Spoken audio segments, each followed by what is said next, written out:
Hi everyone, Living Breathing Lego set here, the internet's busiest music nerd, and it's time for a review of this new Swans album, The Beggar. This is the 16th full-length LP from legendary and influential experimental rock band Swans, who have just tied up a mind-blowing comeback run through the 2010s, resulting in not just some of the best material of this band's multi-phase career, but some of the best rock records of that decade, with massive and daring projects like The Seer and The Glowing Man, as well as To Be Kind. It's even arguable that this has possibly been the most fruitful era for the band creatively, even if the last record, Leaving Meaning, had me feeling like Michael Gira and the band was beginning to paint themselves in a corner or just run out of inspiration a bit with their current formula of long, grim, repetitive, layered, and infinitely growing experimental rock epics. But it did look like The Beggar was going to be a bump up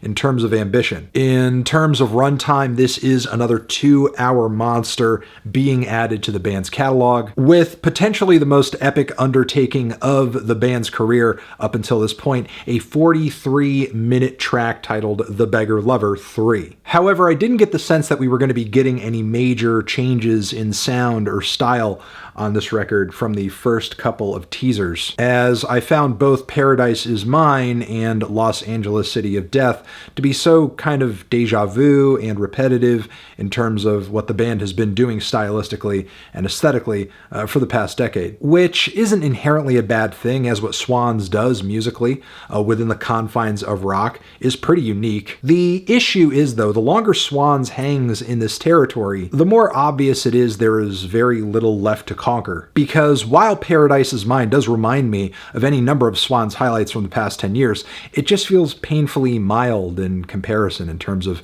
execution and the peak of intensity it reaches. Even the cartoony woo background vocals just don't really make for much of a showstopper. And even the larger guitars and vocal build toward the end of the track, yeah, it just feels very standard for Swans at this point. I would say Los Angeles doesn't bring much more inspiration or intensity to the table too. It's a track that weirdly I feel like I had already heard before I finished it, and it comes to a pretty fizzled out conclusion as well. The only things I could give this song at the end of the day is that it doesn't overstay its welcome, and it does add to the record's overall themes of death, the arrival of something inevitable, consumption, especially in regards to a parasite-host dynamic. So yeah, again, these were the teasers, which I was not really that much into. Thankfully, though, once I dug deeper into the record, I was able to get some fresh rewards out of it. There's the opener, which, yes, isn't super new for Swans in the grander scheme of things, and I don't love as an opening track, but it does have one of the best progressions on the entire record and does set up the album's main core themes pretty well. The fragility of life, especially Michael's life, as much of this album is Michael just kind of being fixated on his own mortality. There's a lot of focus on truth and understanding with the song as well, which may be some meta commentary from Michael on the audience-artist relationship. Whether that be crucified in fractured fields of blue, all information is equally true. Or I wonder if an image is realer than the thing. I wonder if I'm singing what you're thinking me to sing. We get even deeper into these ideas further into the track. Things get pretty meta and self-referential on another highlight from the record, too, Michael Is Done, which has some of the most chilling lyrics on the entire record. Listening to the words Gira has pulled together on this song, I feel like I'm watching him waste away before my eyes. We hear more about this unstoppable force that is death,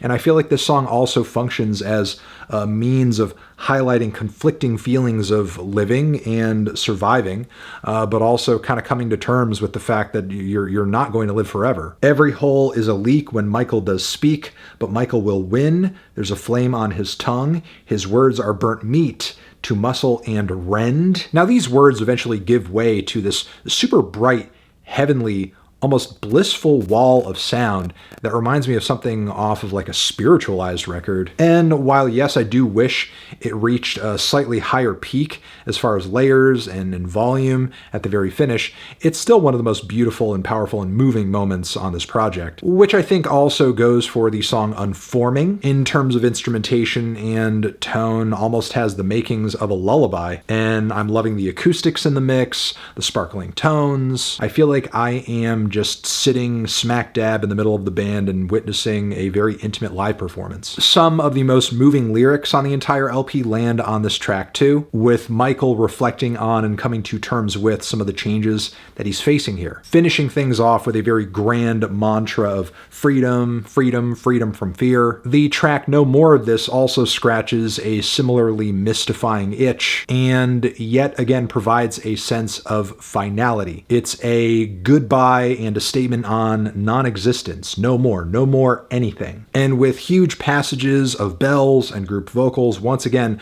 Swans are reaching a uniquely heavenly peak with a great instrumental progression and a closing spoken word passage that reads as kind of assuring and hopeful in a way. The track Ebbing shows more acoustic guitars leading the way with some wondrous synths filling up the background too. I feel like I'm about to go on a psychedelic, meditative spirit journey with the cult of people singing along with Michael in the recording. And this track actually does build toward one of the most satisfying climaxes on the entire project, just like total spiritual transcendence in a way. Even if this album on the whole isn't rocking me with the intensity or the grandiosity of many previous Swans albums, I'm still deeply grateful for what Michael was able to provide in this moment of the record at the very least. However, I will say the ending of the first disc does leave a bit to be desired. It does contain some cinematic layers of vocals and guitar, sure. There are some chilling lyrics on the track too, but it just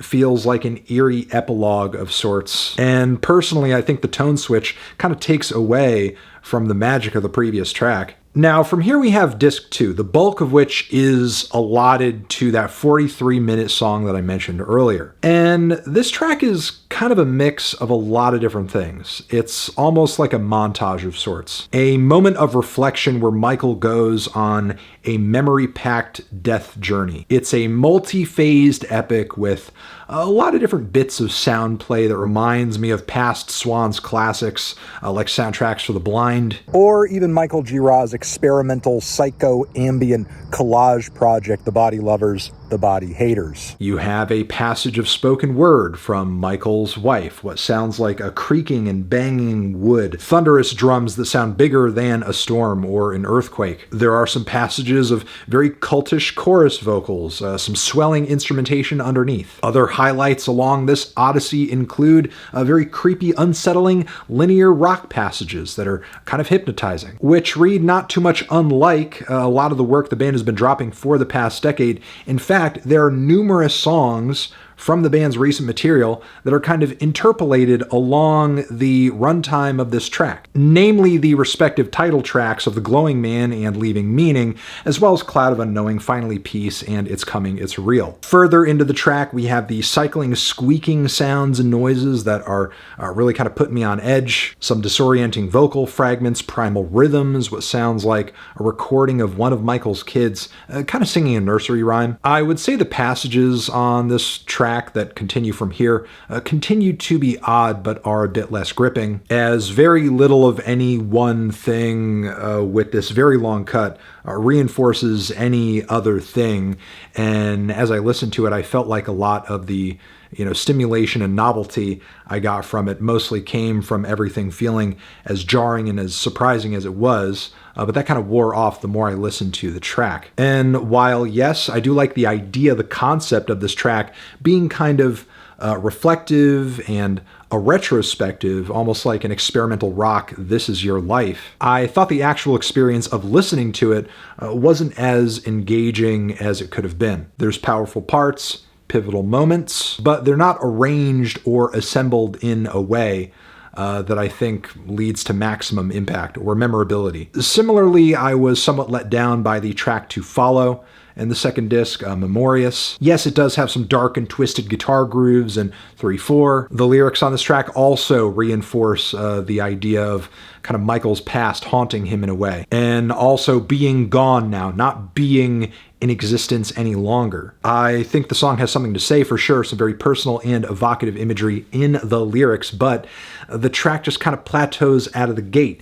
It hits a 7 in terms of like energy level, and then just stays there and does not waver or move for any reason. And the whole thing just kind of ends as unceremoniously as it starts. Personally, I just don't think the flow of the second disc is as good or as compelling as the first. And I kind of think the first 9 songs of this album, while not perfect, do a much better job of conveying Michael's feelings on existentialism and mortality. Still, with that being said, I think overall this is a very good album from Swans, even if I don't love it. There are some parts instrumentally and aesthetically feel very samey and recycled, almost as if, you know, they were from recently released records. Some instrumental peaks didn't go as far as I hoped that they would. And there are some progressions instrumentally on these tracks, like on the Beggar from the first disc of the album, that I just don't find to be that gripping. The execution and flow are just not really the best, and I feel like those elements are pivotal, especially for such a long record. And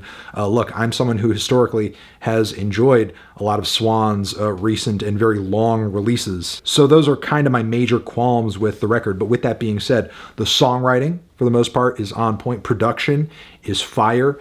Some of the best lyrics on any Swans album ever, for sure. Love the lyrical focus, the themes, the concept. There were just some pockets that were leaving me kind of underwhelmed here and there, and the whole thing, I think, started a lot stronger than it finished. Feeling a decent to strong 7 on this one. Transition, have you given this record a listen? Did you love it? Did you hate it? What would you rate it? You're the best, you're the best. What should I review next? Hit the like if you like. Please subscribe and please don't cry. Hit the bell as well. Over here next to my head is another video that you can check out. Hit that up, or a link to subscribe to the channel. Anthony Fantano, Swans, the Forever.